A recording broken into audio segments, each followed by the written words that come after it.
Bonjour chers frères et sœurs de l'Église de l'I-Jésus, nous sommes aujourd'hui le mardi 8 mars 2022 et nous allons méditer ensemble Matthieu chapitre 21 versets 1 à 11.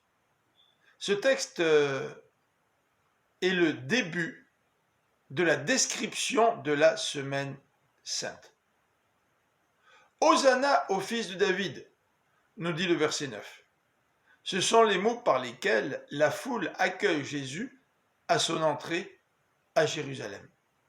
Lors de cet épisode, Jésus se présente au peuple comme le roi et comme le Messie.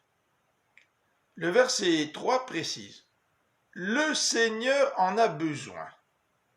Dans le contexte, nous voyons que le Seigneur a envoyé deux de ses disciples chercher une ânesse et un ânon. Et il leur fait la recommandation suivante: si quelqu'un vous fait quelque observation que ce soit, dites « le Seigneur en a besoin ». Dans Matthieu, c'est la seule et unique fois où Jésus se présente lui-même comme le Seigneur. Il accepte maintenant que son identité soit publiquement reconnue. En effet, les deux aveugles sur le chemin de Jéricho s'adresse à lui en criant « Seigneur, fils de David ». La foule aussi le célèbre en utilisant le titre messianique de « fils de David ». Dans les versets 6 à 11, la foule l'accueille avec beaucoup d'enthousiasme. Toute la ville est en émoi. Est-ce que les gens comprenaient qui était Jésus? Beaucoup se posaient des questions. Qui est-ce? D'autres l'identifiaient à un prophète. Toujours est-il, l'Écriture elle-même l'identifie au roi qui vient en Sion. Le verset 5 est l'accomplissement des prophéties d'Ésaïe, chapitre 62, verset 11, et de Zacharie, chapitre 9, verset 9. Jésus se présente donc comme le roi, qui est acclamé par toute la ville qui crie « Hosanna », c'est-à-dire « gloire à, honneur à ».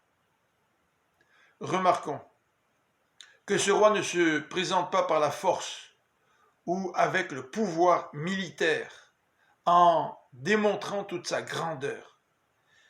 Il ne vient pas pour délivrer le peuple par les armes de la domination des Romains. Au contraire, il vient dans l'humilité. Une humilité qui va se révéler dans quelques jours par l'humiliation ultime, celle de la mort sur la croix. Pensons un peu quelques instants à ce Dieu tout-puissant qui est créateur de tout l'univers, qui est saint, qui est parfait.